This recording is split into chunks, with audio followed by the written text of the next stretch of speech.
Okay, so good day, my tables. This week will be the experiment this week will be on GIT2. Okay, so there's only 4 specimens today, and one is just a review of the lymphatic tissues or organs, which is appendix. So you just review on that on your own and browse your previous notes or the video for this. Okay, so again, credits to uh, Junquierra's Basic Histology Text and Atlas by Anthony Mesher. Okay, so we'll begin. So the first one is the gastroduodenal junction. The gastroduodenal junction here is characterized by one pyloric end of the stomach, so you will still see your pyloric glands, and then later on it will shift to your duodenal glands of Brunner.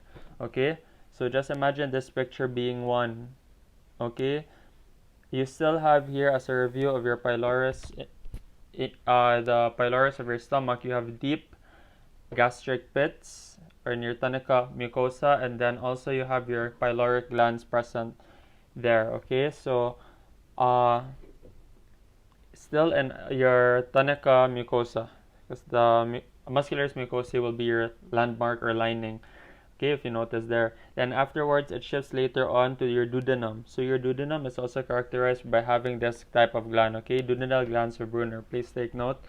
And that is still found within the tunica, tunica mucosa or submucosal area. Okay, but in the textbook here in Junquierra's, it says submucosa. Okay, because later on it differentiates ileum from your duodenum. And also, if you look up to your lining epithelium, you'll already see simple columnar cells with your goblet cells. Okay, so that's the remarkable difference. You can also read it here in these histo notes or pictures that's labeled that I made before. Okay, so here again, this is just a representation since we're talking about duodenal junction. So the duodenal glands, Brunner's glands of the duodenum, or duodenal Brunner glands. So you'll really see it here. Okay, so your duodenal glands, and again your tunica mucosal area already now lined with simple columnar cells with your goblet cells. Okay, so we're already in the intestinal area where main digestion happens. So next is your ileum or your small intestine. Okay, so duodenum was the first part, ileum is the last segment. TJ ileum. So duodenum, jejunum, ileum.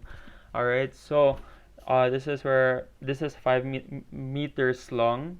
Okay, so now we'll dissect it. And you already went through this before many times in your epithelial tissues and in your lymphatic tissues. Okay, because you encountered Peyer's patches like 2 to 3 times already. So with your simple column, with your ileum, it's lined in the tunica mucosa with your simple enterocytes with goblet cells. Okay, the enterocytes are your simple columnar cells. Okay, so simple columnar endothelium are your enterocytes. Goblet cells are interspersed because goblet cells will later function to secrete mucin to form mucus in order to protect or lubricate the intestines. Okay, so that's a function of your goblet cells. They will secrete mucin to form mucus to protect or lubricate the intestines. Next, after we'll talk about lang sa your enterocytes. Your enterocytes have an average of 3,000 microvilli, okay, that will increase mucosal surface area in contact with the nutrients in the lumen that is important for nutrient absorption. So this functions mainly for nutrient absorption. Okay, so we'll tackle first the mucosal area. We already started with the lining epithelium. Next, you have villi, okay, so intestinal villi, these projections, and these villi now are mucosal outgrowths that project into the lumen. In between one villi to another, there are permanent semilunar circular folds called your plica circularis. Okay, so your plica circularis will also aid later on, if you read in your book, so increase surface area by around 3 folds. Okay, so if you see here these circular folds where I'm dotting at, plica circularis. Okay, take note. So next to that, we go to the lamina propria. So the lamina propria here is said to be composed of your fibroblasts, smooth muscle fibers, lymphocytes, plasma cells, capillary networks, and central lymphocytes. They are also known as your lacteal. Okay, so they have a fine capillary and lymphatic network here. If you see present, the red mark arterial, blue venous, and the white is lymphatic area. So within the lamina propria, you will see, or you will come to appreciate a lacteal. Okay, but you can't really see the blood vessels that clearly microscopically. Okay, but here's an example microscopically. So again, we discussed villi. The intestinal lumen is the space area in between, folded into semi-lunar or circular folds called plica circularis. You have your simple columnar cells or your enterocytes, the lamina propria here. Remember your lacteals and your goblet cells. Okay, so later on, if we go down to the submucosal area, or even you will come to appreciate either the submucosal or mucosal, but mainly this is still the mucosal layer because muscularis mucosae is your landmark. Like what we discussed many times before, you will come to appreciate lymphatic nodules or your Peyer's patches if it is in the ileum. Okay, so here's another picture. This is just a review. Okay, the N is the lymphatic nodule or your Peyer's patch, villi. Okay, so, and then also, it's good to note that there are crypts of Leberkuhns you can appreciate here also. Okay, so the crypts of Leberkuhns are short tubular glands between each villi opening. So between each villi opening, so around these areas. Okay, and if you see glands just down here, so crypts of Leberkuhns, again they are short tubular glands between each villi opening. Leberkuhn, so that's a new term for you guys. And then we didn't miss out. So the two cells you can come to appreciate here, Langed, is your enterocytes and goblet cells. Alright, and next is the muscularis mucosae. I'll go back here. The muscular mucosae lang, it's noteworthy to say that they function for rhythmic movements of the villi now that will increase absorption efficacy. Okay, remember they're smooth muscle. Function, rhythmic movements, increase absorption. And then here, the last part that I want to also emphasize is in your, you can see two types of plexus here. Okay, you can see the Meissner's plexus. It's around in your submucosal area, but it's kind of difficult to find. And you can also come to appreciate the next one, which is your myenteric plexus. So the myenteric plexus here is where you can, also known as your Auerbach's nerve plexus, is located in between the two orientation or layers in your tunica muscularis layer. Okay, because this is the external layer, EM, and this is the internal. So this nerve body or this neuron is found in between. Alright, myenteric plexus. Just remember that if you are asked or tasked to identify the structure and you see two muscles of smooth muscles with different orientation beneath your ileum. So the last part is the colon.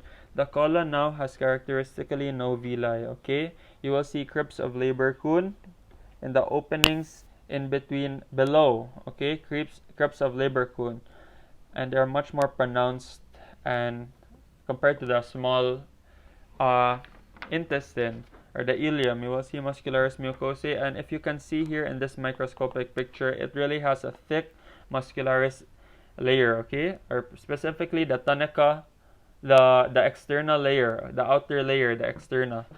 So the external layer is said to be, okay, so the tunica muscularis lang. We'll talk about the tunica muscularis first. They are longitudinal and circular layers, but the fibers in the outer layer gathered in three separate longitudinal bands. That's why it's very thick. So according to Junquierra, it's gathered in three longitudinal bands. So you'll always expect a thick muscularis layer, okay? And this here is particularly external layer, also known as Tenia coli. Alright. By the way, the spelling for this is Teniae coli.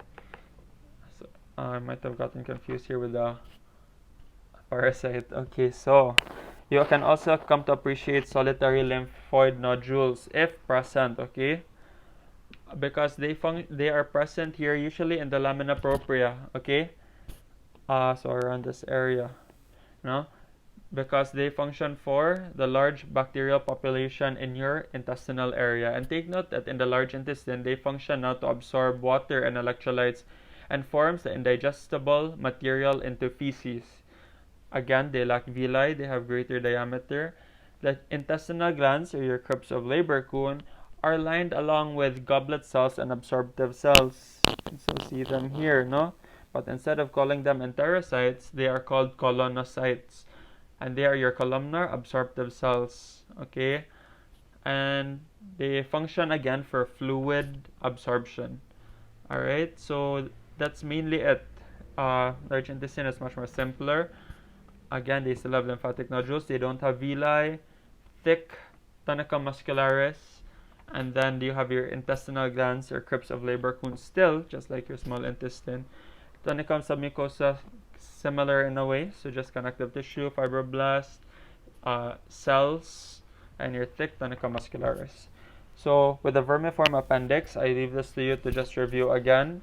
And please include now the layers, okay? Because in the lymphatic system, we didn't focus that much on the layers, but now we're in the GIT. Please label them as well. And here's another picture. You can pause this. And here's a summary also. And that is all. Thank you very much. Study well, and please make your drawings with good outputs, and please label also. Thank you.